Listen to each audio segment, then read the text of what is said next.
Hey everybody, welcome to another episode of CW Movie Night. I'm joined by Mike of Mike's Adventure World. And we're going to turn this into a whole interview about Mike's Adventure World because Yeah. I'm curious, were you purposely trying to bother Zach with the name? Because, he sort of did he take his name from Toys Wonderland? Like, what's the story, man? Yeah, 100%. It started as a joke. I was ragging on Zach in the Patreon chat that, I can print his stuff at a discounted rate in a faster speed. So, and it Nice. just took off from there. Yeah, you got a logo, but yeah, I saw those new 3D CW logos you made. That's good Yeah. stuff. Yeah, And thanks, we're man. also talking to one of the two collectors of the year from the CW awards. So that's good That's stuff, right. man. That's right. Y- Yeah, Yeah, my if you rates guys my rates are going up, so get me while you can. yeah, exactly. If you missed the awards show, check it out. It was a pretty fun time seeing some of the upsets reactions in real time for those guys live. Hey man, we got SpongeBob in the chat. What's going on, man? Good to see you in there. Hope you're doing all right, Thomas. And then we got Toy Mafia, of course, and Sam Gist, the number one champion of CW Movie Night lately, who is adamant that we don't cancel the show. We'll see. We'll see about that. But maybe we'll cancel ourselves tonight, just talking about the subject matter of this film. You never It's know. it's possible. Yeah, but basically, so tonight we are talking about none other than the 1993 absurdity Demolition Man. So this was Mike's first pick that we're actually covering on the show. So give me a little bit of context. What's your background with this movie, Mike? Yeah, so for me, Chris, I don't forgive me, I don't know how old you are, but for me, what this came out in '93, I think I was a freshman in high school. Okay, Um, and I'm this 35, was so I missed it big okay. time. Yeah, Yeah. that's a shame. But this was peak MTV era, right? So I remember, in fact, I was going to mention it at some point, so it's perfect time. But I remember the big promo thing that they did with MTV is they actually had a contest where winners can enter, and then you were flown somewhere. It wasn't LA. I think it was somewhere stupid like Kentucky or something like that. But to witness and be a part of them blowing up an old building, uh, and just promotion for the Demolition Man. I think Sly was there, Oh, and he was out there promoting his Planet Hollywood restaurants, which were a big deal at the time too. So, yeah, this definitely keys in on a prime time in my childhood. that's interesting because they didn't even really blow up a building in the movie. Like the end of the movie is kind of a building blown up, but then they go to the exterior and it's like they just put some of those like fire sticks on a roof. So it's just like it's like what there's like a bad CGI building blowing up, and then they just like put some gas fires on the roof after that. But yeah, Sam just invested in Taco Bell because of this movie. Oh, okay, not actually. The product placement actually just worked on him. That's all that he was trying to say. Which it kind of made me feel like going to Taco Bell, not gonna lie. Right. Yeah, that did happen when I watched it. I'd seen it once, like when I was in high school, probably on VHS, and like you lose a lot. It's just like I think just a big experience for me ever since like Blu-rays came out is like what rewatching all the movies I thought I knew, because like you can actually you get not only are you getting in 235 widescreen the stuff that was shot that way, which is like 40% bigger than when you saw it on VHS in your formative Yeah. years, but the resolution is just even on DVD, the resolution's not really there to notice a lot of the crazy stuff in the background and whatnot. So yeah, man. So we'll get into it a little bit here. We got yeah, exactly.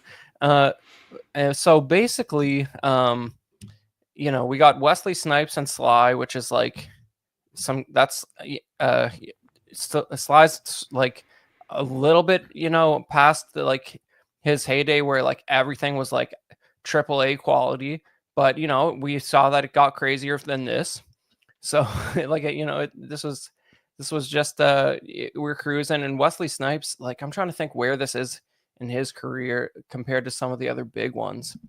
Yeah, I think I could be wrong, so I'm just guessing here, but I think this was probably shortly after White Men Can't Jump, which Right. I think was the one that really kind of brought him on the scene. So this was Yeah. definitely like his kind of peak era too, Yeah, we'll get Right. into it here, but man, he steals the show in this movie. Yeah, White Man Can't Jump is like his like critical success, and after that, it's like sure, Blade movies made money, but people don't regard them as fine art, even though they should. But yeah, this, but I just love that poster where they're just staring at each other. Like it's just like what we did was we made these two famous people fight. Pay for a ticket. Classic 90s action film. Yeah, and it's just totally flat profile here. So all right, so basically, I'll explain to you the broad strokes of the plot here. Uh, with innocent victims caught in the crossfire of Los Angeles is intensifying war on crime. Both cop John Spartan, Sylvester Stallone, and violent thug Simon Phoenix, Wesley Snipes. Look at Wow. violent thug. That's from Tomatoes, I think. Are sentenced to a state of frozen incarceration known as cryo-prison, where when Spartan is finally thawed after 36 years, it's 2032. It's coming up, and Los Angeles is now pacifist utopia called San Angeles. But with Phoenix on the loose again, Spartan must team up with future cop Leanna Sandra Bullock to apprehend the killer. How do you rate that synopsis, Mike? Well, straight to the point. Yeah. Okay. Well, it sort of misses all of the flavor, but I just like how it describes Phoenix as violent thug. Violent It's thug. like, Imagine yeah, saying that today. yeah. Oh yeah, New Jack City is so good. I love that movie. Yeah. Good shout, Mitchell Lawrence there. And you're new in the chat, I think. That's nice to see you, man. Thanks for hanging out. We've got Equan chiming in. The franchise worst pizza to talk about. The best was when they teamed up for the Star Wars Episode 1 advertising campaign where the Colonel had a lightsaber, the Taco Bell dog was in there, and like a girl who worked at Pizza Hut. They're all in the same Star Wars commercial fighting the Trade Federation. It was the That's peak fine. I of don't remember American that. That's advertising. awesome. I think they're all owned by the same company, actually, those three. Okay. At least they used to be. They both did the Star Wars Special Edition and Episode 1 promotion. But yeah, man. Send a maniac to catch him. Yeah, so let's talk a little bit about the critical reception this movie received, and we'll hear from our good buddy John, the Everyday Collector. Hey everyone, welcome back. I'm here to give you the IMDb rating as well as Rotten Tomato score on this week's movie, Demolition Man. Now, this 1993 classic on IMDb got a 6.7 out of 10 with 199,000 reviews. Moving on over to Rotten Tomatoes, it got a score of 64% on the tomato meter with only 44 reviews. But over on the popcorn meter, it got a 67% with 250,000 plus ratings. Hope you guys enjoyed the film. Thanks for stopping by. Kicking it back to you in the studio. Happy holidays, Merry Christmas, and I will see you in the new year. Take care. How wholesome, we didn't even mention it's near Christmas time, and we thank you guys for joining us for some of that quality time that you could be sitting by the fire and doing something more wholesome like watching Demolition Man with the family. So does it get more wholesome than that? So this is with the weird thing, right? So like basically, tomato meter and popcorn meter pretty much line up. It's like everybody's like, it's whatever. And it's I couldn't disagree more. And that's why we're here tonight. So, but I feel like this is one of those things where it's like this probably filled out like early in Rotten Tomatoes history, where it's like now this is how like Starship Troopers was like always a parody of like his commentary on the military industrial complex and all that stuff, and it's not this is almost like it's Demolition Man is like a parody of the current times, but there's no way they actually believed it was going to get like this. That was the probably the big thing I picked up on rewatching it the other day was how close to home some of these things hit. It was quite fascinating. Yeah. So this is a pre-Dark Timeline film, and just so you guys know, that means that it's like actually interesting in a few ways and not gonna make you fall asleep as you watch it. So we'll get a couple screenshots here. It starts out on like burning Los Angeles in 1996, which is like, it's it's interesting. This came out in 93, so they're like in 3 years, Yeah. everything's gonna hit. Like that's very, usually they give themselves 10 or 20 years, which is still not enough time to be reasonably plausible. Yeah, I actually I remember thinking that when it came out. Obviously, living in Ohio, not anywhere close to Los Angeles, only imagine what it could be like through the decadence of rock videos and such like that. And I remember thinking like, holy shit, it's that bad. Well, this LA must have like as a Canadian, like I was not aware of like what the popular consensus of LA was in the early 90s.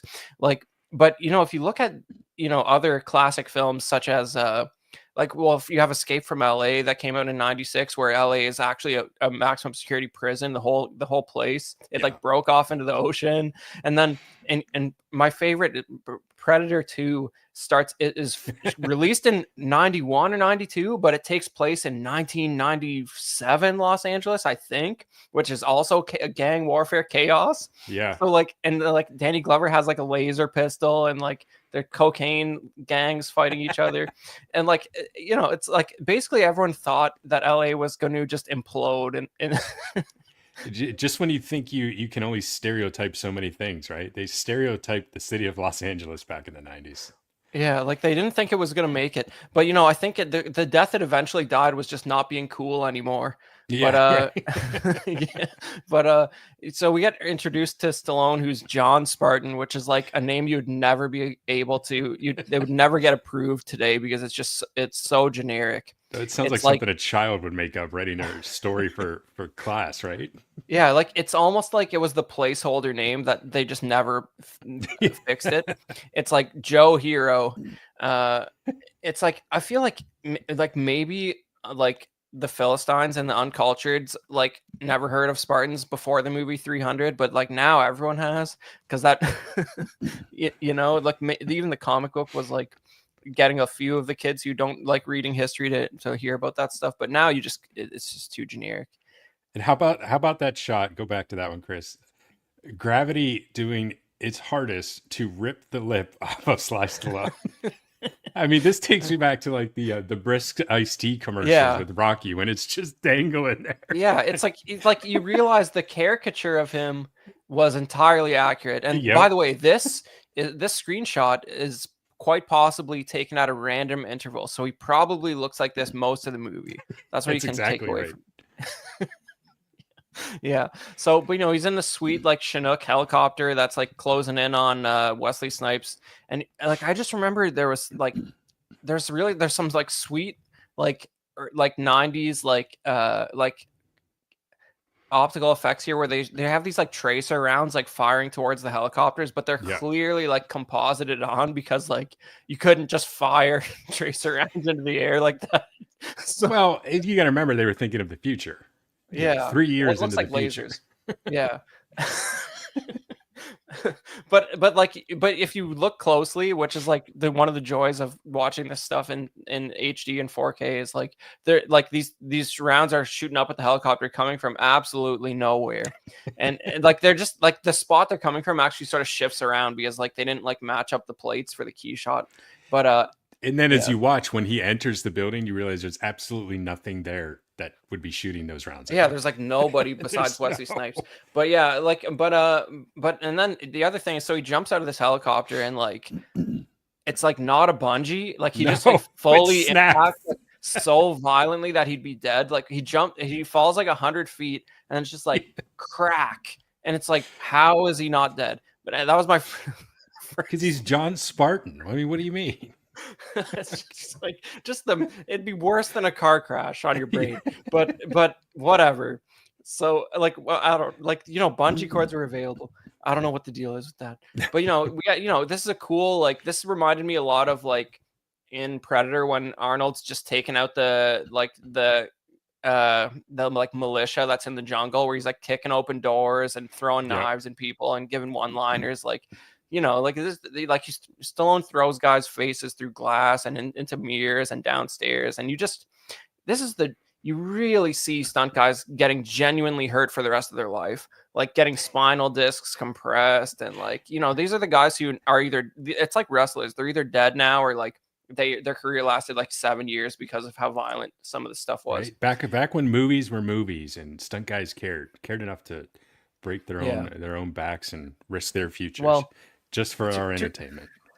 to his credit, I think Stallone got his neck broken by Stone Cold Steve Austin on the first Expendables movie. Expendables, Yeah. So, you know, he at least he was still putting in work. We get introduced to crazy bleached hair Wesley Snipes. Got a cigarette behind which his ear. supposedly he hated so much that he shaved his head the day filming ended. And I guess this look was based off Dennis Rodman at the time. I don't know, Chris, if you were a big basketball player, but he was a big deal at that time, and quite the maniac himself. And dyeing his hair a different color was a big thing. Well, it's positively iconic, and you know, this movie, he wouldn't be such a great visual character. I mean, right now he's sort of plain looking, but later in the movie when he starts getting like armored up, like he looks crazy. It's awesome. But yeah, we get introduced to him. You know, he's just talking crazy like immediately, like when no one's around. Like you know, we have some exploding barrels here. Yeah, so this kind of leads into what he's doing, right? He's setting a trap for John Spartan, you know, filling the room with gasoline and just sitting there with smoking cigarettes and holding his blowtorch, having a nice conversation while the room fills up with gasoline. And apparently the great John Spartan doesn't even realize it. Right, he's pretty oblivious a few times. So we don't have a ton of screenshots of it here, but you know, but basically, you know, they have a pretty good, interesting fight. And what's the implication is that basically there were some hostages hidden in the building. John Spartan, he's like, I looked for thermals and I didn't see any hostages in there. But they fights Wesley Snipes and takes him out. And they later find out there was a bunch of dead civilians in the building. And he screwed up big time because he got all these guys killed. And so he ends up getting arrested too. Sorry, Chris, I just want to say he gets arrested and put in this, you know, this cryo-prison stuff, all based on the idea that Simon Phoenix tells them, hey, I tried to warn him there were people in there and he just didn't listen, he didn't care. Well, they took the testimony of Simon Phoenix. Well, yeah, I mean, like what evidence was there that they weren't already dead, right? Like, but yeah, I mean, you can't really look at this movie that way. You don't get to see his trial. We don't know how it happened. Yeah, we just have to rely on the court system. Yeah, maybe Simon Phoenix gave a riveting testimony. Right. And you know, the cryo effects are I mean, there's some cool stuff in here when you see them get frozen. Like he's literally just put in a vat, and then like I remember thinking, I don't know if they transitioned to like a dummy Stallone, because I feel like he's frozen and then the camera like still moves a little bit. So like maybe there's like they tried to do like a fast one where they posed him exactly like the dummy. And then there's like a flash or something. I'd have to rewatch it, but it's pretty good because it's fogged up. You can't see, the face doesn't look super uncanny because you can't get a good look at it. So it's pretty decent effect. But they had to fog out his junk for the whole thing too. Yeah, that's probably airbrushed later on. Yeah, I don't know. And I, you know, talking earlier about Planet Hollywood, I remember that they had at Planet Hollywood a replica of John Spartan frozen in this thing, hanging from the ceiling in one of the ones that I was like naked in the I mean, same thing. It was fogged up, right? So you couldn't see anything, but you knew it was there. Wow, it probably wouldn't look that good. I wonder if it was the real one or if they made it just to put it in all the restaurants. I don't remember that. But they did do a few random criminals who are frozen. But yeah, like, you know, I get that might be a dummy. I don't know, man. Stallone's face and a plastic dummy of Stallone are pretty close. Yeah. So like, I don't know. It fooled me. It was a good effect. And you get to see that relatively modest cryo-prison set. They got room for about 20 dudes. And Jeffrey Dahmer is one of them, apparently. Right. And there was a shot a couple screens back. They put this thing on their their heads, their brains, that basically essentially rewires their brain, their thinking there while they're in cryo sleep, so that if and when they get paroled, they are no longer the psychopath that they once were. They I guess give them new traits and new skills so that they can be reintroduced into society, Right, which which has an is incredibly mild effect given that it was 36 years. yeah, right. You'd think they would be like completely insane because that's longer than the formative years of the average human being. But whatever, it's all good. Um but yeah, he doesn't change him that much. We get introduced to Sandra Bullock since it's the 90s in a movie. Um this was okay, so like you get to realize pretty quick that the future has gotten like real weird. Everybody's listening to like advertisements all the time and they're very polite to each other. And I feel like if this movie's really fun, but like if I've won like something that bothered me just a little bit was like she's never really tolerable because of the way she talks. Like you never like start to like from personally, I didn't ever start to like her as a character because she talks so crazy the whole movie that there's just like a barrier to characterizing her as a real human being for most of the movie. But like not that John Spartan and Wesley Snipes are like normal characters, Right. but like No, you're she's just right though. Everybody in the quote unquote future or present or however you want to call it, they are very off-putting in everything, and that makes me worried for our future. yeah, it's interesting because like they really leaned into it, and it's like you wonder how much I'm not super familiar with the director on this. We'll get into that a little bit later, but like I just wonder how much came from him, how much came from Stallone just thinking this was an awesome idea. you know didn't Dolph Lundgren break his jaw in Rocky 4? That seems entirely plausible to me, but I don't remember Yeah, there that. was something. It may be the jaw. I don't remember, but I do remember he put him in like the hospital or ICU or something for a few days. Yeah. I mean, that's how they're trying, guys. That's good stuff.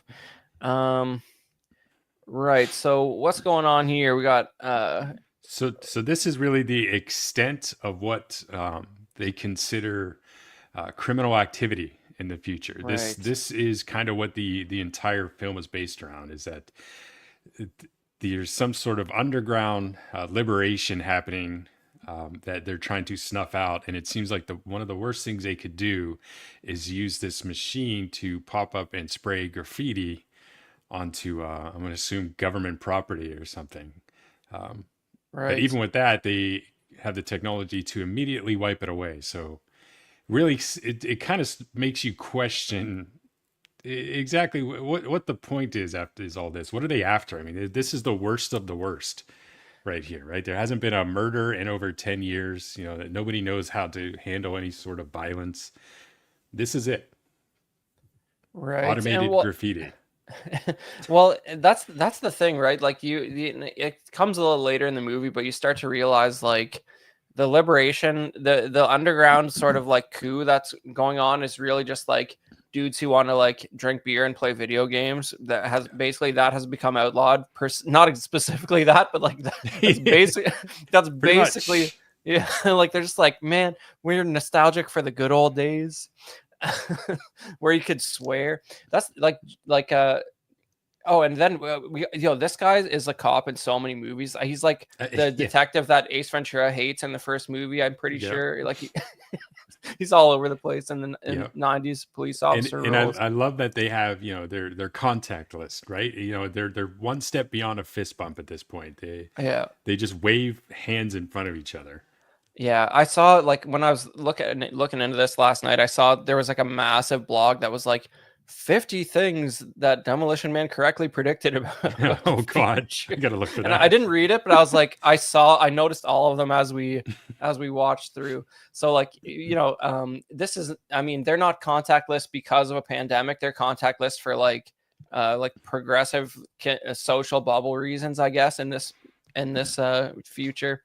Yeah, But and in fact, it's outlawed, right? She at one point later that we'll show the scene tells John Spartan that basically all sort of physical contact has been outlawed. yeah. So I like So like remind me what was the token reason that that Phoenix is unthawed? I don't even remember. Sure. So he's scheduled for his parole hearing. Is short Oh, of it. after 36 years. Okay, got it. Yeah. Yeah. And obviously as we get down to film, you can realize that this was all planned and scheduled, because we will go on to find out that while he was under, instead of learning a nice new trade or hobby, that he was given skills to enhance his menacing abilities, I guess, if you will. He learns Right. martial arts and weapons techniques and stuff like that he never knew before.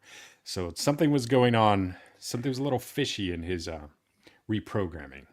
Right. It's like the Matrix when Neo learns Kung Fu in 38 seconds, but it takes 36 years for this guy. That's So right. Well, he was sleeping. basically they just slowly play instructional VHSs into your brain for That's 36 right. years. He learned Tai Chi, yoga, all that stuff.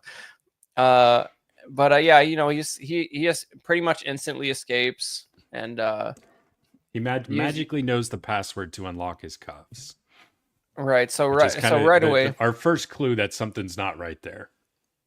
yeah, exactly. And you start getting all these automated messages of like the like AI father security system detailing every criminal code violation that occurs. Yeah, of course, murder is a big one, but you're financially fined every time you swear, and that impacts John Spartan quite a bit when he gets thawed out. The best is that they never stop with that in the entire film. It like you will hear it. Somebody will swear, and you will hear way off in the background that alarm going off and that ticket being printed. So they never drop the gag on that. So I Yeah. found that very entertaining.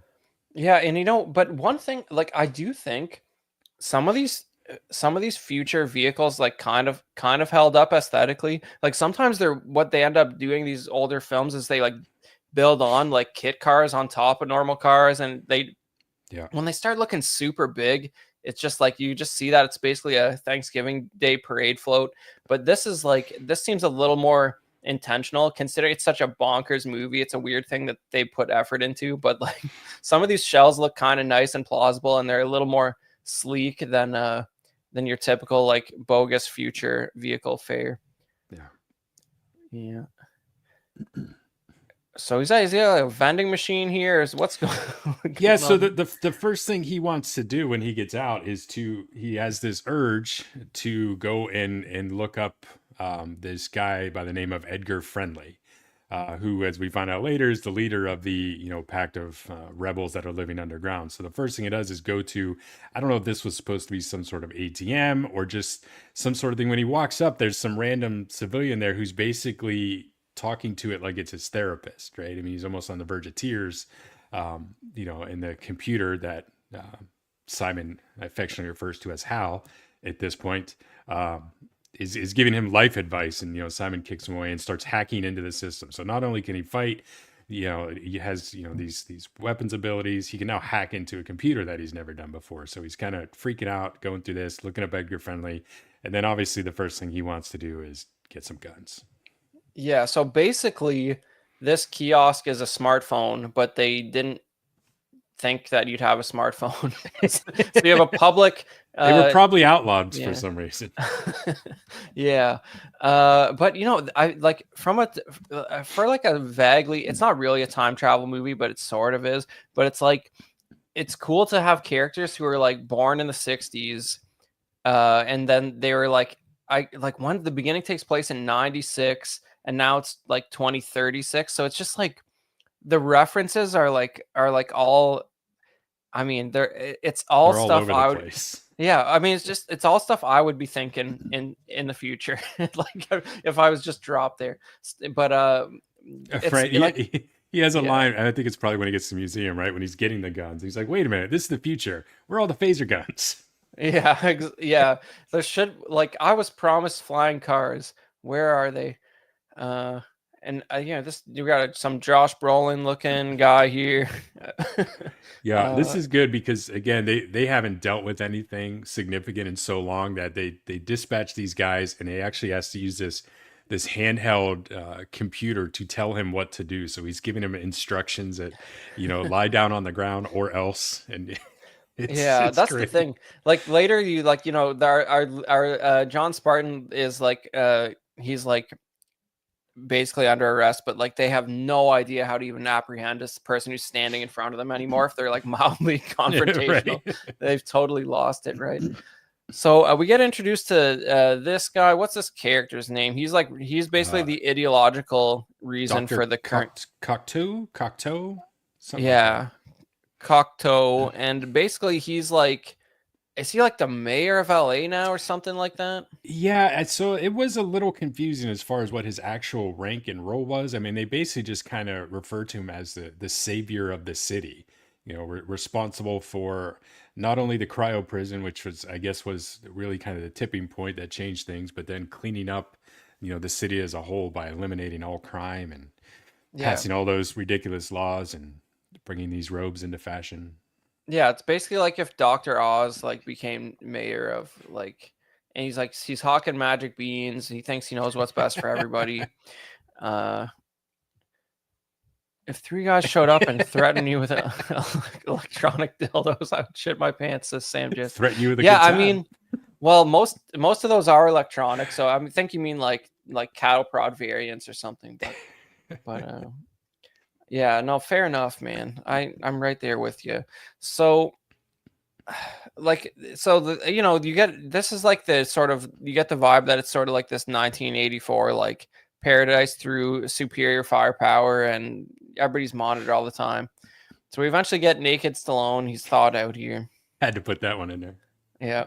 This is where the interval landed. Right? He must work out. Yeah, he likes being named John in his films. And here he meets the only guy that was around when he was around. So this guy here was actually the helicopter pilot from the opening scene that dropped him off. So he's the only guy that knows who John Spartan is or was. Okay. And he's actually the one that gave them the idea to go unthaw him, essentially, send a maniac to catch one. Right. It's like it's like Aliens versus Predator. Whoever wins, we lose. But maybe they can take each other out. I think maybe he gets the old guy to swear or something. One of them gets a swear fine here. Yeah. Yeah. And then this is where he continues to swear so that he can accumulate paper to go to the bathroom. Oh yeah, because he's not a fan of the bidet like the rest of the CW crew. Right. Yeah, this is where we get our first reference of the three seashells that he has no idea how to work, and apparently he's the fool for it because everyone's making fun of the fact that he has no clue.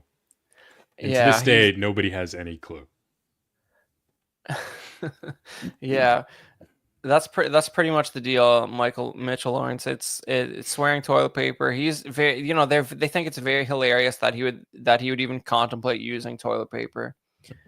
It's the funniest thing about movies of this time period where they were just too early to be able to put LCD displays in their props. So you have stuff like this that is like basically pictures with a backlight. Right. I love when we get movies about the future and everything looks so outdated now. Yeah, look at that air conditioning dial. That's like that's like a 1995 like Honda Civic or something. And and but the first display looks like the motion tracker from Aliens. Like I don't they could CGI like changes on the screen and they could do some CGI graphics, but they just did not have good compact LCD displays yet. It's like when you watch Alien and you see the CRT monitors, but I feel like that used to it's weird that used to bother me more than it does now, and now you just sort of even in the new Alien movie they're just sort of for whatever reason guys went back to CRTs in 2179. We don't know why. At this point we've seen it so much it feels like home. Yeah, exactly. But there's Wesley Snipes does eventually start finding some future guns, and he's got like overalls, red undershirt, massive ammunition bandolier. It's a good look. And you're right, he does progress throughout the film. He gets more gear and his outfit gets more ridiculous, and becomes more like something from the Thunderdome. Yeah, and was he in a museum here? That's where he gets the guns, Yeah, right? so that when he hacked into the ATM machine, the only place that has guns was the museum, right? Because everything's been outlawed. There's no crime. There's no need for it. Cops don't have one. Bad guys don't have one. So yeah, he goes to a museum to find one, and that's when you get the line. This is the future. Where's all the phaser guns?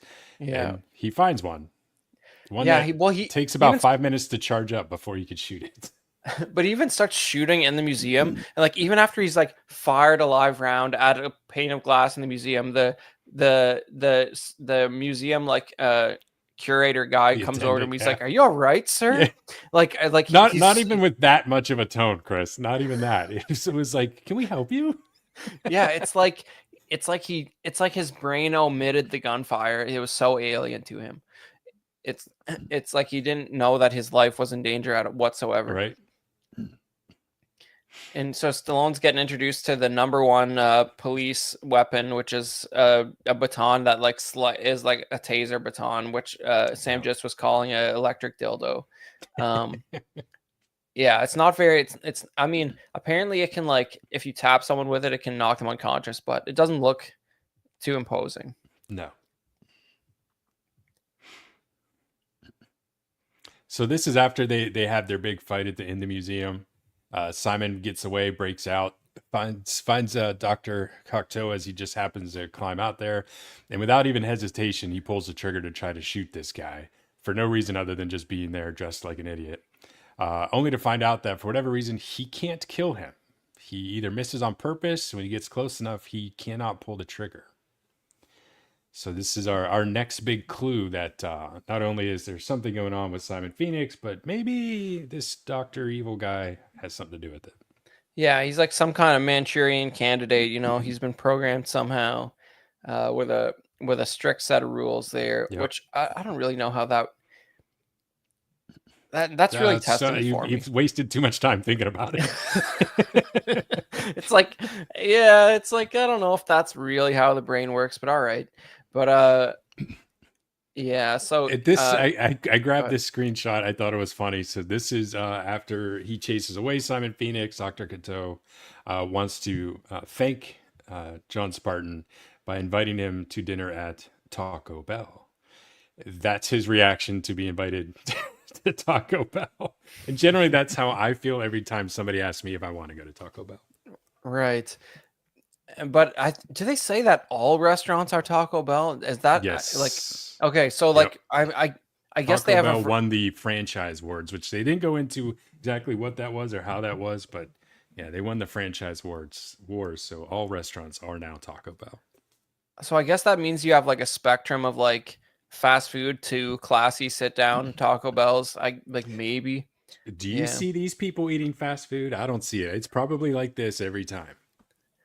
So Taco Bell just escalated to just being a high-end establishment where you don't whereas now it's like 5% above Waffle House. Yeah. All right. Plausible. That's the least plausible thing about this movie. All right. So you get introduced to here's our like underground militia gang that is tired of this. Like, look at these guys. These guys on the right they're all posed the exact same, looking like gorillas with their big puffy Mad Max vests. That's just crazy stuff. Yeah, that's Edgar Friendly and his crew that came up simply, as we find out, to rob the food trucks here because they are starving underground. So again, their only real issues, the only problems they're causing are the occasional graffiti and the fact that they're starving to death. But we must unthaw Simon Phoenix to wipe them out. Sam, just I think much like I was a few seconds ago, you are reading way too much into this. There actually might be no significance behind anything. But there's the odd thing that it's like, the rule of three, man. Always three there are. But when I don't know, it might have already happened, but like that one point they talk he on the radio, John Spartan hears about President Schwarzenegger. And it's like, yeah. And it's like, this is 10 years before he became governor of California, where LA is, for 8 years. Yeah, you got they talk elected about twice. he was so popular that they passed, like, I don't know, it was a ridiculous number, like a 64th bill or amendment or something to the Constitution that Right. allowed him to run for president. Which, by the way, could easily still happen before the year that this film takes place. Yeah. I wouldn't be I wouldn't be surprised by that at all if you guys have yet to experience President Arnold Schwarzenegger, but you know, this is like I don't know if he was already talking about political aspirations. Like, what's Arnold doing in '93? Like, it's a little bit after. Yeah, he would have been working for Bush Senior, right? Because he was on like the Physical Fitness Council or something like Okay. that.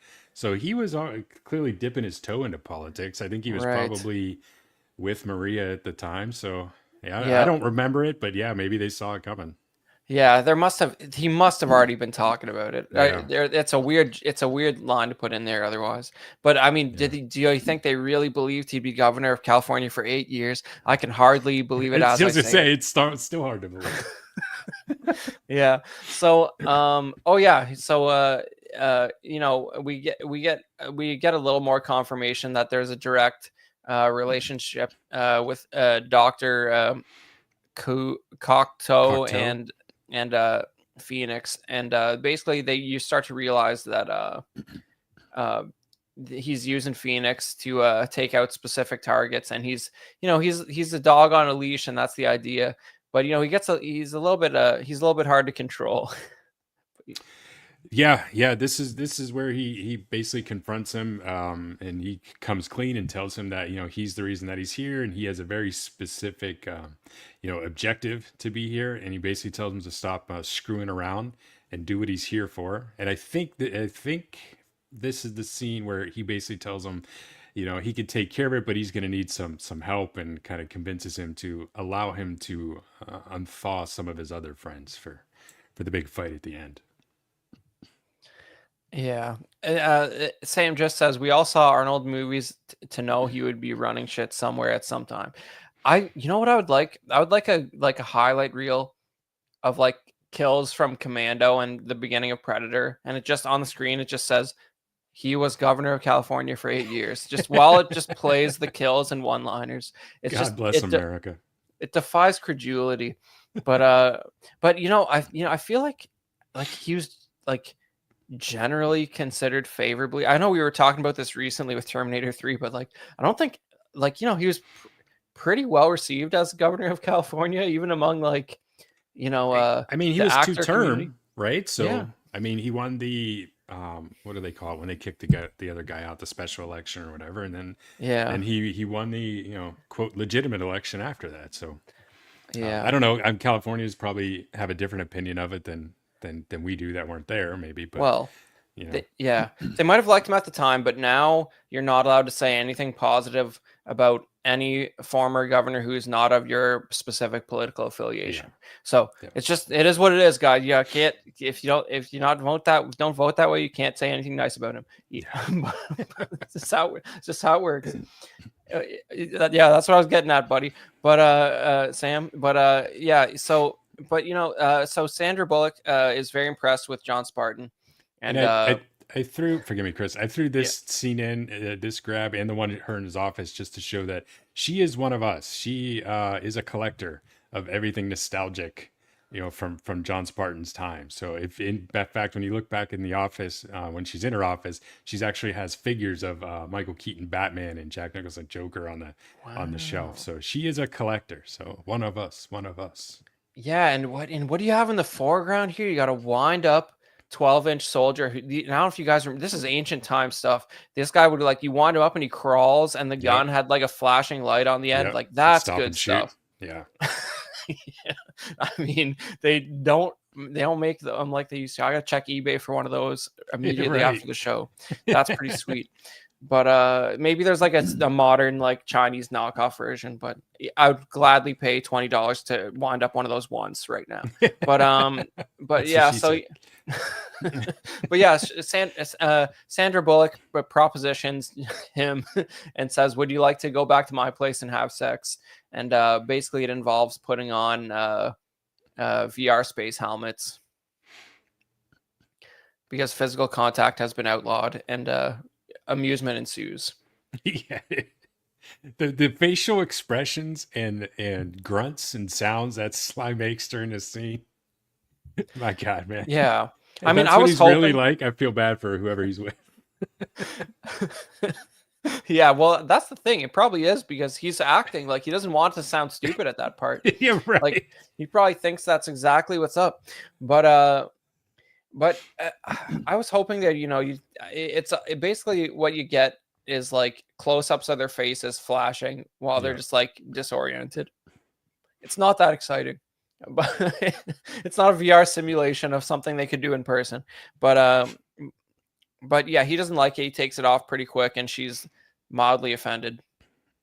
Yeah, he uses some terminology to describe what he expected to take place here that are quite funny too. I can't remember all of them, but I remember one of them being, doing the hunka chunka. And I Yeah. thought, what the fuck is the hunka chunka? Well, Is this what they're doing out in Hollywood? The hunka chunka? well, I think it's interesting, like speaking of this movie being an accurate predictor of the future, I think like literally last week there was like the first like human embryo that was made like without an human egg or sperm cell.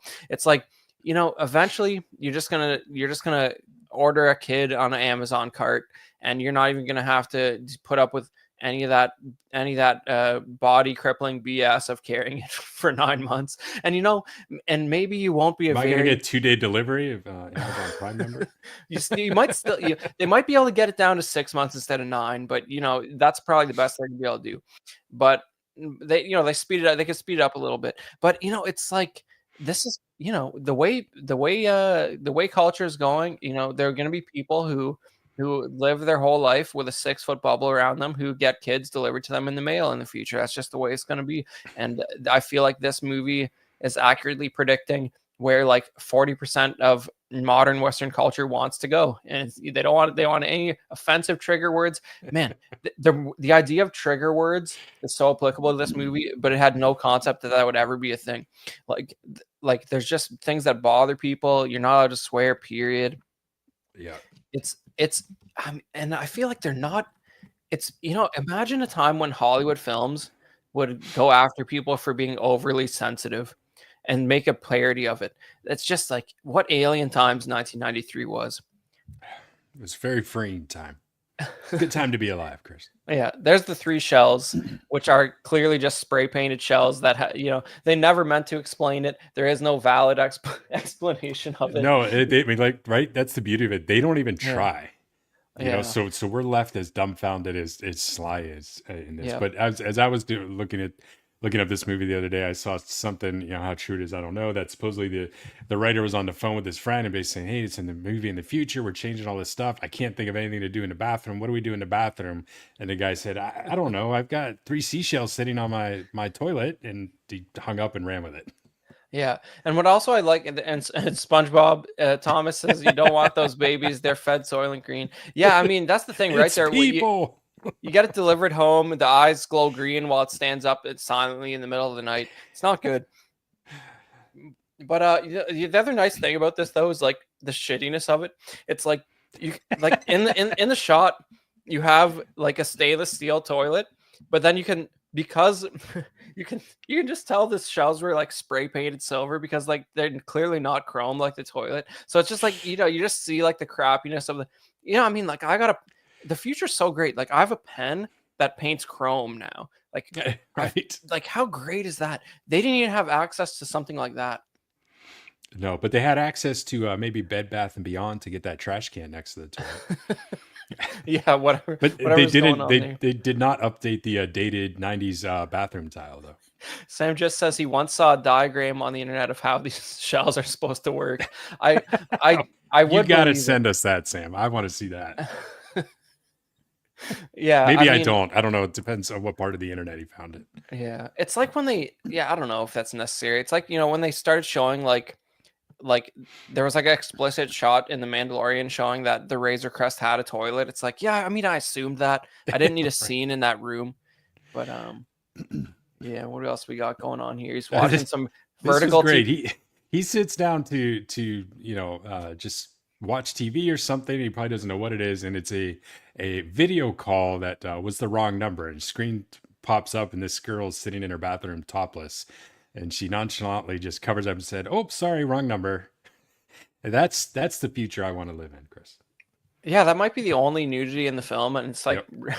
it's rather by the by, like Yep. untold. Like I'm not, like it's the least necessary scene in the movie amongst like a myriad of unnecessary things, and it's like Is it you though? know, well, here's the thing. You needed boobs in a '90s action film. You should, yeah. In fact, like if you look down at your phone for a second, you'll miss it, and it's something that's absolutely gone these days.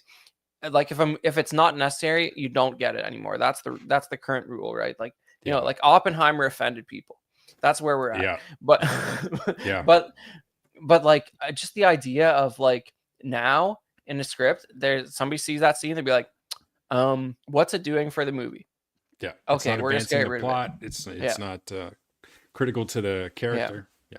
Because like back then, somebody could have said that, and Stallone would say, "Are you guys stupid? Here's why we're leaving it in." Yeah. But now that's not an acceptable answer. But Yeah. yeah. And also in this scene, he sits down to do some research on John Spartan and all the rest, and we find out that while he was in cryo-prison, he was reprogrammed to be a seamstress. So he's sitting there with a ball of yarn, and he's knitting a scarf for Lieutenant Huxley. So while Right. Simon Phoenix was becoming more proficient killer, he's a seamstress. Yeah, I mean, I thought he gives her maybe it's later. He gives her like a full sweater. It looked like, but yeah, I don't know. Nice gift. Yeah, Sam just says in reality, you're more likely to get a call from your naked dad than a hottie. That's true because they didn't foresee that phone numbers would sort of go by the wayside. Sure, we still use them, but we use a contact book, so like you Yeah. never really call the wrong person in the current year. Like that used to happen a lot. Oops, wrong number. Yeah, When's the but last time you now we heard live that? in the world of butt dialing, though. So Yeah, I guess, but that person. It's not a rando. So it's fair. like, yeah, I don't know. It's that's something back in the D. You used to get wrong numbers all the time. Crazy. So that escalated quickly. John Spartan is Yeah. holding a gun to the head of the mayor for some enraged reason. Yeah, at this point, he's figured out, he's put the clues together, and has come to realize that the only person that could have pulled off, getting Phoenix out and getting him reprogrammed would have been this Dr. Cocteau. So he no longer trusts him, and he calls him out on his bullshit. But just generally due to the unprepared future police state, he's not apprehended. I mean, I think he continues working. No, exactly. And actually, as I look at that last line, I'm trying to remember. Maybe you do, or maybe Sam could chime in. He knows this as well as we do. Where did he get the gun? I don't know where. Sly's I feel like they character picked up the gun. Yeah, I feel like they made a scene out of it, but I don't remember. It blew past me. Yeah. Yeah. But so Cocteau basically kind of tells him, hey, if you're going to find Simon, I know where he is. He's down in the tunnels going after Edgar Friendly. So here we are. These guys are going to follow the trail. Right. And you get experience of what the counterculture is like in modern LA. And it's like, it looks a lot like Predator 2 LA. And there's just graffiti everywhere. You got voodoo a gangs. lot of steam coming from places. Yeah, steam, marijuana smoke, who knows what it is. Yeah. But yeah, he's he finds himself some street meat, as you might do in a major metropolitan area. And he finds out that he's eating a rat burger, which orders a burger and a beer, gets all excited about it, and they suggest to him, do you see any cows anywhere? And finds out that it is made out of rat, hesitates for a second, and then comments that it's the best burger he's ever had. Yeah. Well, it's the best burger he's had in 36 years. But but you know, like, do you see cows in downtown LA now? I don't, you know what I mean? Like, well, it's a fair assumption, but yeah, what I liked about this scene is like he doesn't like he just keeps his cool. You know, he's trying to look and trying to be cool in front of Sandra Bullock or something. You know, he just munches that rat burger and just starts sipping the beer, wash it down. You know, what are you gonna do? He's already halfway through it by the time he realizes that.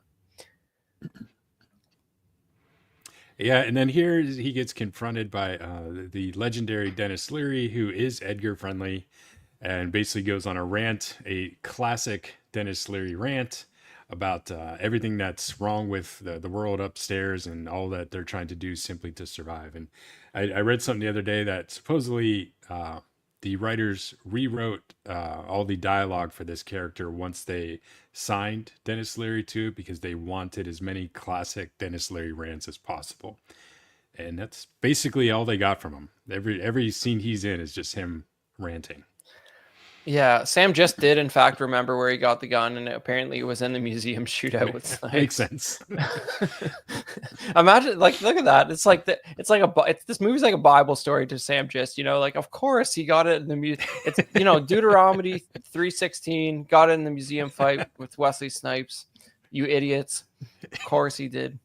What are you guys even watching this movie for? You're not treating Right. it with due respect. And I just watched it and I couldn't remember. Sorry, we'll do better, Sam. Yeah.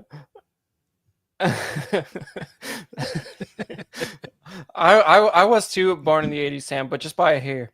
But yeah, so like, you know, but got me the beat. Dennis Leary rant is great. It's just like he's like, so what if I want to like walk down the middle of a street eating a hot dog and reading a Playboy magazine and ranting or something? Like, it's it's just like it's on the surface, considering you're talking to like a subversive street gang that would like to take over the government, they really are after some relatively benign things. Like, he didn't say he would be pleasuring himself while walking down that public street. He just wants to be reading the Playboy. Right. Yeah, and that's kind of what I said at the beginning, right? Like it's amazing that the Cocteau felt the need to, you know, unthaw Simon Phoenix for a bunch of guys that are just trying to eat, staying completely out of their way, minding their own business, and, you know, throwing up an occasional graffiti that gets cleaned up in 4 seconds. So Yeah. desperate times, I guess. What the writers couldn't envision is the day 12 or so years after this, where very briefly Playboy would decide that it's a good idea to remove nudity from their magazines. That was a very short-lived experiment when sales took a nosedive. Yeah, it didn't really work out too well. Apparently they still exist. I don't know, but but you know, I guess they still existed in this time, even with the way the counterculture was. It didn't sound like he was talking about a vintage issue, so maybe they're still in production, and maybe there's less favorable cities that haven't become quite as progressive as LA in this time period. What else we got here? Yeah, so this cuts to I guess another section of the underground city, shows Simon Phoenix and now his gang of thugs and hooligans that he unthawed to help capture Simon Phoenix. He gives them direct orders. We're going to go in here. We're going to wipe out Edgar Friendly and all these guys. Classic villain speech, you know, only catch is, you know, John Spartan's mine. Right. And this part is really where it sunk into me that, like, and I don't mean to cast shade, but like the score in this movie really kind of sounds cheap. It's like, it sounds like one dude on like a keyboard, basically. It's like a synthesizer keyboard thing, right? Yeah, it's really just like you know, that sort of became synonymous with like low budget. This might have still been in the window where it was like cool. Like, I don't know. Now it sounds like $5. Yeah, I think like, because like I guess it would be earlier than this when it was cool. Like, it was cool when it was first invented in like the 70s. Like, you got that sound in the 70s that nobody ever heard before, and like legitimate musicians were using it. But like, by 93, it's like, it just means that you didn't have money for a full orchestra. That's all it means by that point. Yeah, no, 100%. I think that's probably went out with the mid to late 80s at best, right? 93, you were talking you know, Yeah. the end of the hairband era, you know, getting back Yeah. more into rock and roll and paving the way for grunge. And yeah, definitely not synthesizers or keyboards and all that stuff. Yeah, that being said, I for some reason I give John Carpenter a pass because it's like, maybe it's just him playing on a synthesizer, but like he also directed the movie, so it's like, like if it was a bad choice, he should know. Yeah, And but it's you'd look for any reason to give John Carpenter a pass. yeah, like I mean, like we're a big tangent here, but like when I first watched The Thing, I was like, well, obviously, like all the other John Carpenter movies, it's him doing the music. It sounds like it, but it's actually like Marcone from like like the Fistful of Dollars trilogy, and it's like did he just do exactly what like John Carpenter told him to do, like just press two keys over a course of 30 seconds for a few parts? Like I don't know, it, that's a whole rabbit hole you could go down. It's like film scores are like there's a lot of crazy stuff. I guess what do we have here? John Spartan finding a vintage vehicle or something. Yeah, so the fight breaks out underground. It's Simon, hightails it out of there because he's getting his ass beat. High speed chase ensues as required in all action films. And John Spartan jumps into one of these vintage, I guess that's a Camaro, that he finds underground. So he can actually drive something, because it was kind of part of the running joke throughout the film is he didn't know how to drive those futuristic cars. Right. Oh, look at that sweet shot. Classic. I mean, like, I don't even know if they had the technology to like paint out like cables back then. Like what do you, like how what obvious would it cable? be? What do you mean cables? Like that's probably a stunt double anyways. Yeah, because I can't see his lip from here, so it must be. Yeah, well, it's like it's not as bad. Like he's got a lot of motion blur on him. It's not like those shots from Terminator 2 where it's like on the bike where it's like that ain't Arnold. I don't know who that is, but yeah, fair. Yeah, but that's some good stuff. And you see the future version of an airbag where it like just spray foams the whole vehicle. And Stallone says, "Why did my car turn into a cannoli?" Classic. Yeah. All right, Sam. I don't even, you know what? I don't even know what you're talking about anymore, but I appreciate you being here. But I think when he was jumping onto the car. Okay. Oh, right. Yeah. That's the enthusiasm with which you attack a stack of Christmas cookies. I could see that. All right. That's but yeah, I mean, this is a real dangerous safety device. Like you'd probably breathe in a whole bunch of that. It's probably worse than asbestos. I don't advise. It probably is asbestos. But I saw this and I thought it was funny because I've been seeing, I don't know, somehow got into my algorithm on, one of the apps or whatever, but this new airbag technology that looks similar to this, right? They show a car getting T-boned, and right as it's about to get hit, this entire foam wall blows up beside him. So it's like an airbag on steroids that looked very similar to this. Interesting. I guess if you don't, if it's designed so you don't breathe it in, you're good. But the fun thing about airbags is that at the end of the day, until they make them through Neuralink, where they'll go inside your dome and protect your brain from hitting the inside of your skull, it's all kind of by the by. Like you might save some bones from being broken, but your brain's still getting rocked because you're all hardware at the end of the day. But yeah, he enjoys being part of a little cannoli there, and this is where he gets the alliance is a little more solidified with him and these resistance fighters here. What's this guy's name? The police chief guy. He's in a lot of stuff. Oh, what is his name? Yeah, I'm looking through here, but he's I feel like I've seen him wearing these same like round glasses in another movie even. Yeah, you're right. What the heck is his name? I don't. On here now. Yeah, this. You know why? He probably been. This is 93. He might have been dead for a long time. Bob Gunton. The name doesn't sound familiar, but he definitely looks familiar. Yeah, no, I've seen him. I don't know what it was, but I feel like I've seen him wearing these exact glasses and something else. But yeah, no, he's still working. He's in Gettysburg Address coming out soon. Yeah. Oh, he's in Ghostbusters Afterlife too. Wow, prolific dude. But doing a lot of voice work.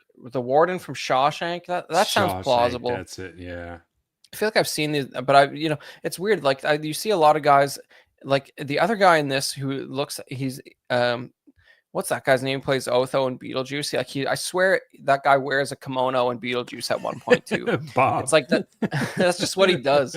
It's like, Yep. yeah, I don't like. And there's the joke in here about like the guy tells him to lose the kimono because I forget what he looks like something, but yeah, this is good. So we see that the doctor has been terminated by Phoenix. Yeah, Phoenix finally figured it out. So he couldn't kill him. So he simply told one of his henchmen to do it and takes him out, throws him in the fire. Wow, that's what you call an exploit in programming terminology these days. I think video game players look for those sort of things so they can start min-maxing the games and not having fun and making their fake currency go up. And that's pretty much what happened here. So he's like, if I just tell another guy to do it, wow, they didn't think of programming me to do that. It's like it's remarkably inexplicable. But it's funny when he throws him on the fire because it's just like that was a real stunt guy getting whipped on that fire. He just smacks onto the base while it's burning. They used to just put guys in those. They used to just throw guys in fires, man. Kevlar suits. Like usually the face is fake because you don't want the guy to burn his face. So you have this big dummy face that's like an inch thick and never looks right. They used to just light guys on fire. Amazing times. All for our entertainment. Yeah.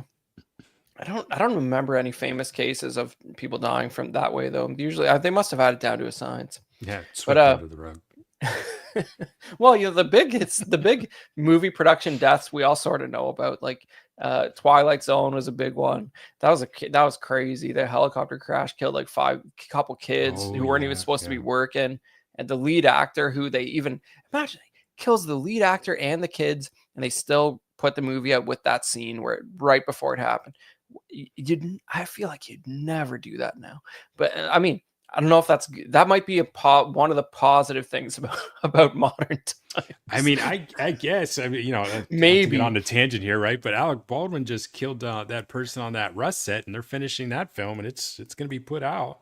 Oh, right. So I guess they took like a couple years off because of that. Yeah, for prosecution. Like yeah, see if Alec Baldwin is guilty as the producer of the movie. Yeah. But basically Phoenix is releasing Jeffrey Dahmer and all the other psychopaths from the I love ice that scale. guy.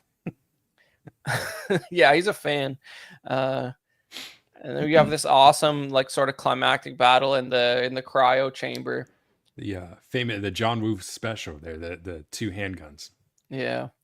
And I think I mean this is great when he gets Stallone in the big claw. The and giant Stallone's claw machine. Yeah. Stallone's giving his classic like Stallone noises. Like they're not even grunts. He's just like you can't tell if he's been grabbed by a giant claw machine or if he's having virtual sex with Sandra Bullock. It all sounds the same.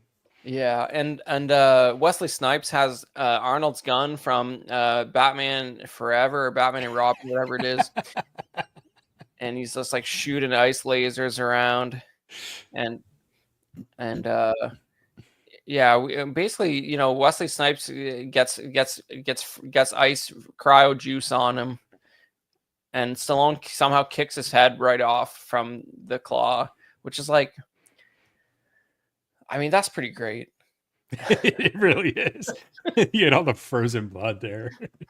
Yeah, I mean, I felt when I watched it last night, I felt like the kick was kind of soft, but like when you see this freeze frame, it's like the kick was kind of like, I wanted like a football punt, but it's just sort of like meh, like sort of soft sideways kick.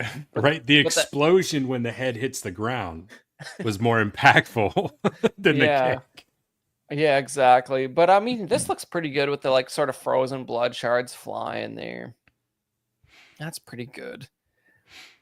And it shatters into a million pieces, and everything is resolved in about 5 minutes. 30 seconds. Yeah. And they agree to sort of like, we're going to turn a new leaf. Maybe we need a more balanced society. We're going to work on our differences. We're gonna come together. We're gonna reach across the aisle. Yeah, which hasn't happened yet. And then Mike wanted to include a little shot of the credits here because apparently Jack Black was one of the goons, one of the Wasteland this was something scraps. that I actually didn't find out until maybe a year or two ago. That you could see that Jack Black is actually in this film. One of the few films where he doesn't actually speak, so it's one of his better films. Oh wow! But, yeah, Shots cheap fired. shot, I know. But yeah, he actually plays one of Edgar Friendly's henchmen. Okay, he's not there. No, that's with the bad guys. That's with the bad guys. He's one of the good guys. He's with he's right there. Go back to Oh, you saw him? It was at least in that scene. One more. Yeah, I'm pointing to it like you could see me. Go back to that one with Dennis Leary. If you look at Dennis Leary's is that just chin, his head peeking out there? If that's look under his chin, that's Jack Black. Oh my god! I can't believe that they actually got credited for it though, right? Usually these guys who do nothing, you're not going to get their credit. But yeah. Well, yeah, he was like probably like a slightly known. I think he'd done some commercials that were pretty big. Like, isn't there like maybe it's like a Burger King commercial or something? Jack Black was like a kid in like national ad campaigns. I don't remember. But I'm just wondering if he's in that earlier shot of Friendly's crew. He's very, very hard to see. No, that was the closest thing from where I grabbed the stills. If you watch the film, you can't see him in there, but it's a blink and you miss it kind of moment, right? Yeah, I don't remember seeing him even when they robbed the food truck earlier, but right, because like I mean, yeah, he's not in this shot then, I guess. Yeah. But it's like he's in. I was saying that he's in Waterworld too, and like I feel like he gets a couple close-ups in Waterworld, but that's like 95. I would have to rewatch that. I haven't seen that in. I think he's flying a plane at one point in that, and like he gets a close-up, but yeah, maybe even has a couple lines. But that's Costner classic Waterworld.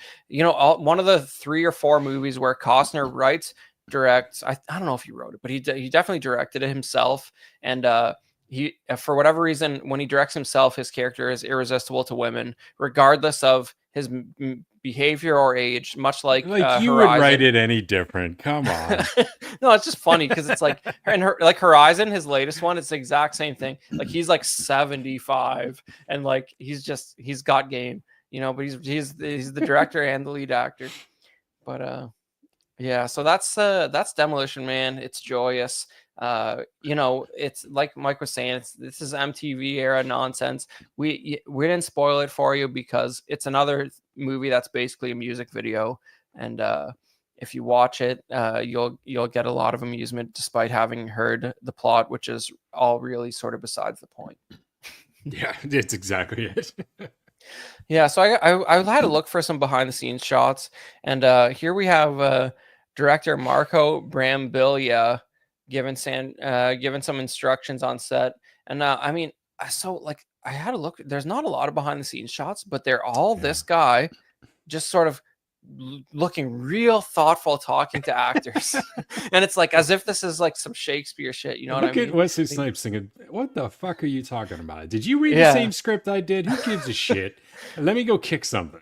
Yeah, like what are the odds? Like what I was thinking is this seems very staged to me. Like, what are the odds they caught him the second he was pointing at something? Yeah, the on-set photographer is like, look like you're pointing at the museum. Yeah, but nobody told the guy behind him that they were going to take this picture. Yeah, maybe he's like the assistant director or something. They're wasting time. This guy might be a choreographer or something. Sandra Bullock, man. Yeah, no kidding.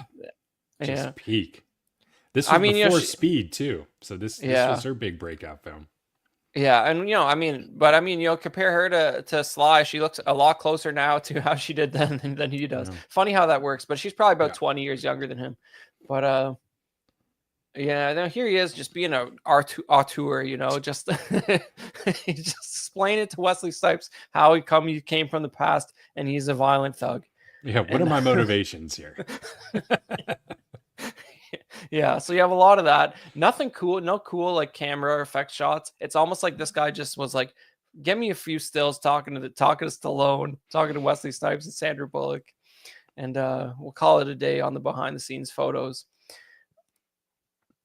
But yeah, as far as a score here, I'm like giving this like a 4 because it's. I mean, this is we almost shouldn't rate movies because like if we don't think they're worth talking about, they wouldn't be on here. But it's like on the spectrum of like solid gold to like we wouldn't talk about it. This is this is pretty high. It's just I feel like it's worth watching just for the accurate future predictions and like a few of the Wesley Snipes one-liners. Like it's just fun to it's like when you see those like highlight reels of things the Simpsons predicted correctly. This has like for a single movie, this has like 15. And it's pretty good. So where are you at, Mike? This is a formative film for you. I'm a solid 4.5 myself. I mean, this thing. Listen, it's not Citizen Kane, right? I mean, let's when you talk about should we rate these things, right? It's kind of like you can't rate them against other movies because it just doesn't work. For me, it's some of the most entertaining stuff that you would see in a 2-hour film. From this era, it's just a blast. I mean, like you said, if you're here watching it and you haven't seen it, I couldn't recommend it higher, man. Go find it. It is fun for 2 hours, and that's all it needs to be. And watching Wesley Snipes in this film, you're gonna have a hard time finding somebody who's having as much fun as he is making this movie. I mean, he leans into this character like nothing in any of his other films. And I love Wesley Snipes, but he just goes absolutely batshit crazy in this movie, and it's a blast to watch. Right. Sam just says, what's your favorite Stallone movie? Mine is absolutely, without a doubt, First Blood, because it's like First Blood is like genuinely a great film. I'm not smirking while I say this. Like everything about it is like extremely well crafted, and Stallone is not winking at the camera the whole time while making it, kind of like in this. Like it addresses a very serious social issue, and it also has amazing action direction. Yeah, that's hard to argue. I mean, obviously the counter to that, it would be Rocky, right? I mean, I don't think anyone would knock either one of those movies. Right. Even some of their follow-ups, even though they get ridiculous, are still so good on their own. But I don't know if we can discount Tango and Cash either. I mean, that's another classic. It's up there with the best of them. Or what about Escape Plan 3? Well, 3 wasn't the best. They started giving it. There's so many Escape Plan sequels. They started giving them like colon subtitles rather than numbers. You had to distinguish. Like, where are these being released? I just saw one. I saw one on Blu-ray at a drugstore recently, and I'm like, what number is this? When did this come out? That's crazy. Dude, I hope he had some sort of franchise rights on that thing. Yeah, I don't know. All right, so we always talk about collectibles for these movies on a CW movie night, and we just got a couple things here. It looks like there was a line of Mattel toys that were pretty contemporary with the movie. It's just carry some action figures for your rated R film for you get the children in on the fun. It's crazy. I mean, did you remember these? Like, you were too old for this? I didn't. I guess at all. At the time, I had to look these up, but they did not ring a bell. I was surprised to find anything.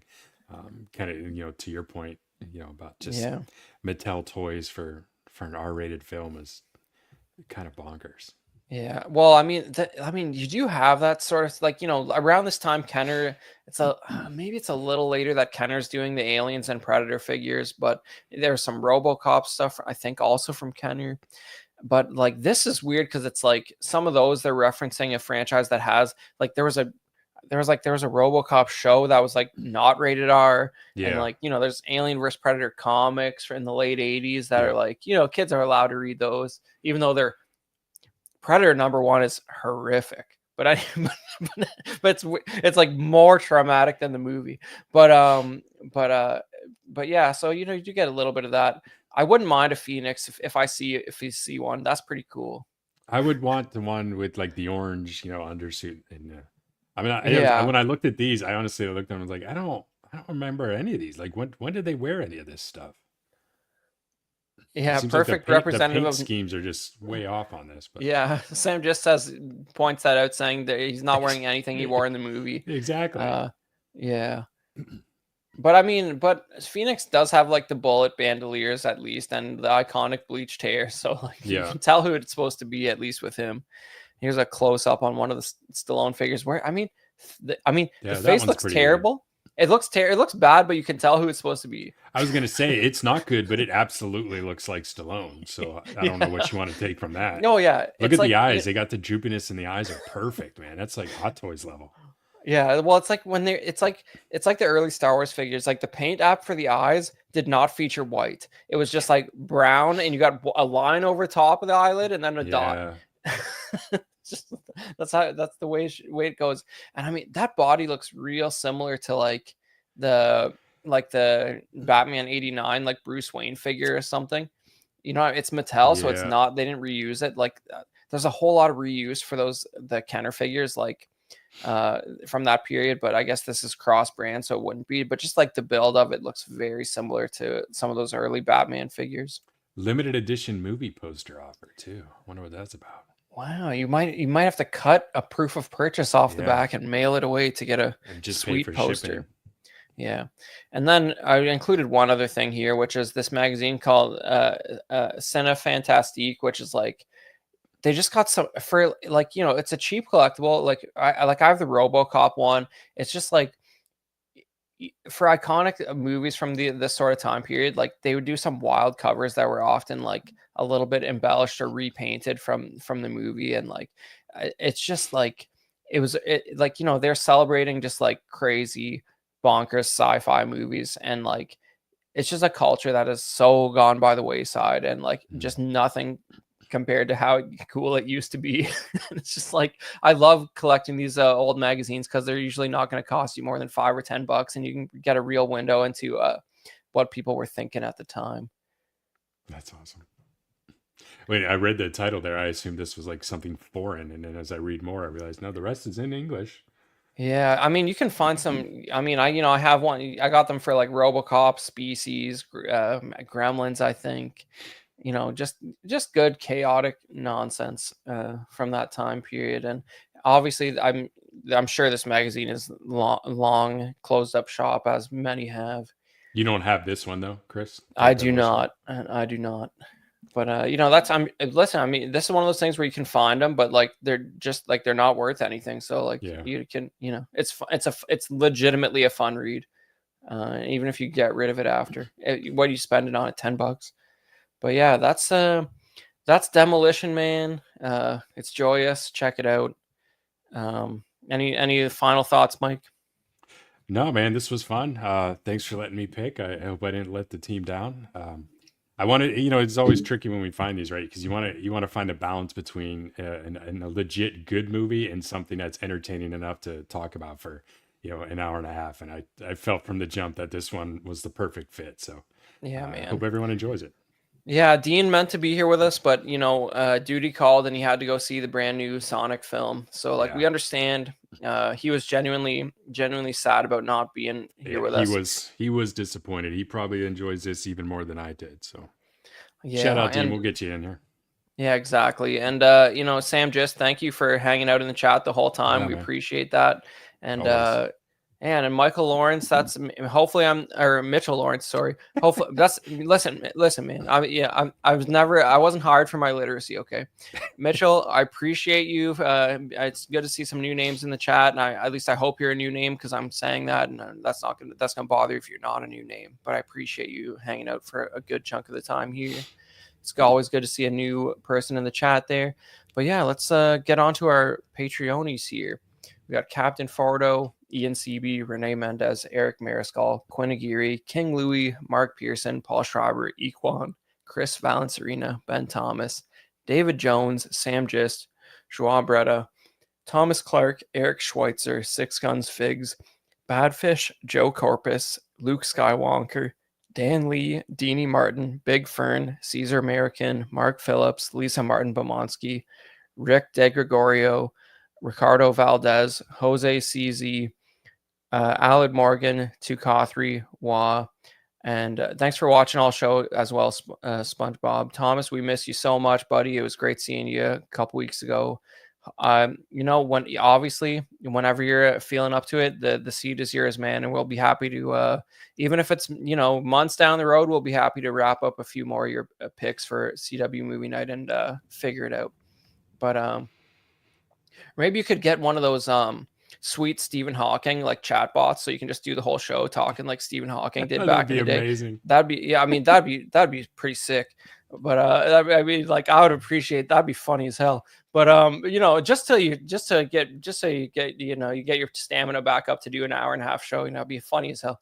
But anyways, so we where was that? Tukathri Wa, Derek B, Arias Portillo, Alad Morgan, in case I missed him, Alvin J, Mario Delgado, Aurelius Delgado, Toy Cartel, and we got Mike there, Sith Scale Collector, Jared Gagne, Alberto Cortez, Big Rib, Trevor Weed, Matt Clevenger, Dalmaton, Stephen Percha, Sean Yautzi, Scott Bradley, Steve and Maria Stanley, Eddie Manzanares, Louis Bennett, Chip Aaron, Exodus, Abe Dunk TV, and GG the Judgmental. We appreciate you guys so much. And, I feel like the way things are going, that list is going to be untenable like pretty soon because, the subs have been just going crazy. The guys had a real great level of engagement for the awards show, which is usually, the subs have been going up without much indication of like engagement, but the award show was, that's the most votes they ever had. They had like 400 votes on that or I something. think it was close to 600 votes. Yeah, that's yeah, man, that's crazy. So like that's a good sign that like some of these people are actually engaging and they're not just following because some stupid short about Spider-Man like figures or whatever the heck it was. Like, like seriously, that's but that's good. So like, if you want to join those cool guys in the Patreon list there, you can get the hot seat for $5 a month, and that gives you access to the library of After Dark shows. That's one full show every week that you can catch it live for free, but if you want to watch it on the replay, and they go pretty late on Wednesday nights, so you probably don't want to stay up on a work night to catch that because they're hardcore.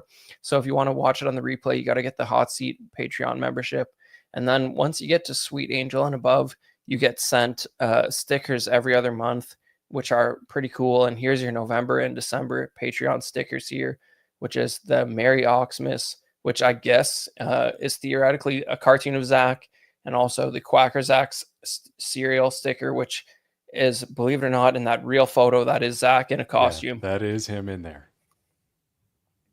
Pretty good. I forget what it was. They had a different name for the cereal that I thought was funnier, but they went with Quacker Zach's. But that little Quaker Oats guy is Dean. We learned that on our last episode. That clean Dean's shaven face. Dean. Yeah. So if you have it's hard to see here, but if you get the physical sticker, you could probably tell that that's Dean.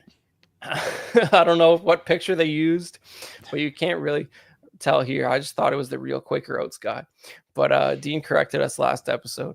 So, but on top of that, we got our YouTube channel members here: Absolute Irwin, Alvin J, Andrew Gibo, Benjamin Hansen, Big Ol' Fern, Bob Dylan, CC3PO, Chris V, CT603, DJ Daminator, Doc Smizzle, Equan, Fat Batman, Gare Bear, Good Old Spotchka, Gotham Cenobites, Justin Sports Card, LV Avenger 702, Mark Pearson, Mike Litteris, weird name there, Money Mendez, OG Fan, OMFG Rick, 1/6 Figure Focus, Paul Schreiber, Philip the Fool.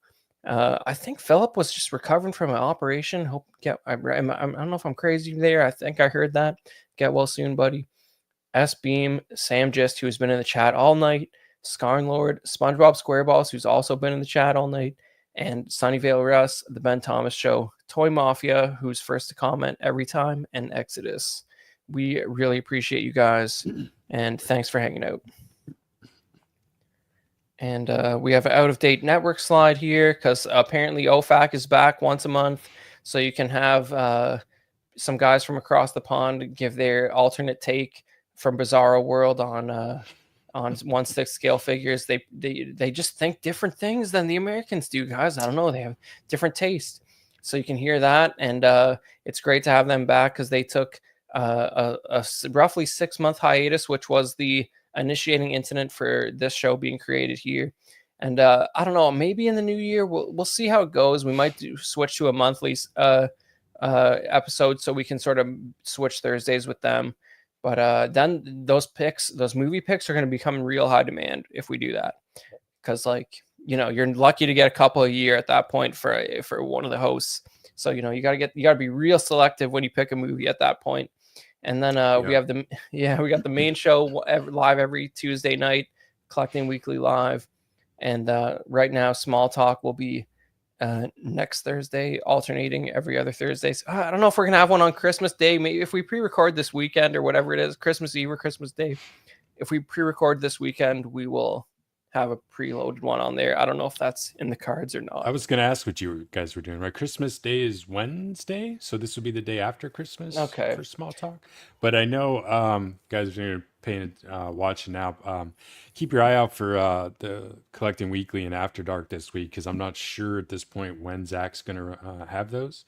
I know he's struggling with trying to move them. I mean, historically, 300 plus shows, and they've never missed a Tuesday and a Wednesday. But obviously, Christmas Eve and Christmas Day for all of us with kids and stuff is going to be tough. So he's talking about maybe bumping them up a day or something like that, or what. So just kind of pay attention, and when you see that drop for Collecting Weekly going live, be sure to jump in.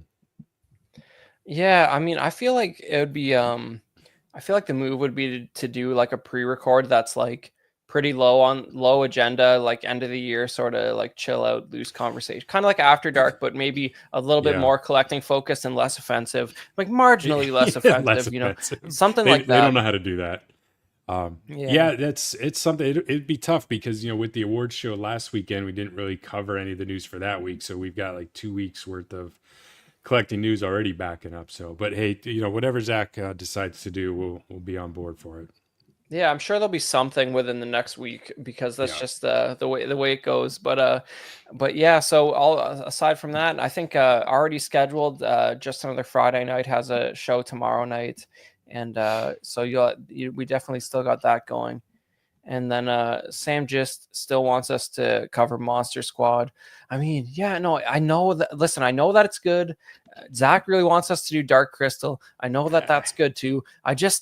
It's just I don't care about it, man. I gotta care about it, or otherwise the person who's gonna do most of the show sheet and talk a whole lot has to care about it, and I don't know that person. Yeah, listen, Sam, forget Chris. We'll kick him off the show and we'll do Monster Squad, because goddamn, I love that movie. And that was the first quote unquote horror film that I watched with my daughter when she was young, and mom wasn't home, so we put it on, and needless to say, I was questioned late into the evening about why I chose to watch that with I don't know, maybe 4 or 5 year old daughter who loved it. So no nightmares and everything, so it worked out fine. But yeah, I love it. Yeah, I know it's good. It's just like I don't know if I'm like, I feel like on some level I need to be like bothered by with these movies, like to talk about them a lot. Like, you're not wrong, right? That kind of goes what I was saying earlier, right? It's not only got to be good, but it has to also have something, like you said, either bothered by it or ridiculous enough to make it entertaining to talk about. And Monster Squad is just good. Yeah, that's the thing. Like, well, like I was saying about Dark Crystal, Zach was like, "Where am I? I'll come on for Dark Crystal." It's like, it's just like it's just like it's too weird to watch. It's like there's no human actors in the whole movie. It's like Team America, World Police. It's like it's a tasteful version of that. It's like very uncanny. But yeah, Sam, I actually don't know what our next episode's going to be. So keep throwing out suggestions, man. Well, I mean, I think we'd definitely consider anything. I mean, it took us a while to land on this one tonight. So.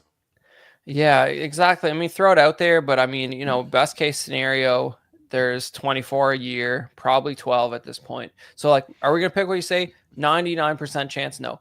But if you, but you Chris, never know. This is not how you reel in the viewers. Listen, I'm Sam, there's real. A pretty good chance we'll just being trying. Real. Yeah, it's like when it's like when they used to do movie of the week on the main show. It's like people would always throw out stuff, and it's like the odds of getting 5 dudes to watch anything was like, that's why they cut the segment eventually, I think, because it's just like, Yeah, it can't. was too hard to track down the movies. Obviously, some of the guys up in Canada have different things than we do down here, so yeah, Yeah. it became cumbersome. Well, that's the thing, right? Like for a lot of these, like, it's only like $5, but I end up renting them because like I'll check everything. I'm subscribed to like freaking 5 streaming services, but half the time it's not on any of that stuff, Yeah, right? I don't believe this is on anything now, right? I mean, because that was one of the things I talked about. I said, let's do this, but I don't know if you guys know well enough because you can't find it. I mean, I own it, so it's no issue for me. But yeah, it's always an issue. Like you said, how many streaming services? But I swear to God, every time I want to watch something, it's nowhere to be found. The only thing I can even think of that I don't have is Shudder, and I should have that because that's like all horror movies and stuff. Okay. I don't have that, but I got the Prime, the Disney Plus, the Netflix, the Crave, which is HBO for Canadians, and it's like it wasn't on any of that stuff. But I had a good time. I don't regret renting it because my foggy VHS memory of it needed an update. But yeah, man, that was a good time. Appreciate everybody in the chat for hanging out. That is it for us on this episode of CW Movie Night. Everybody have a great Christmas. Thanks for watching. And we will catch you on another episode very soon. I just have no idea what it is. Have a good night, guys.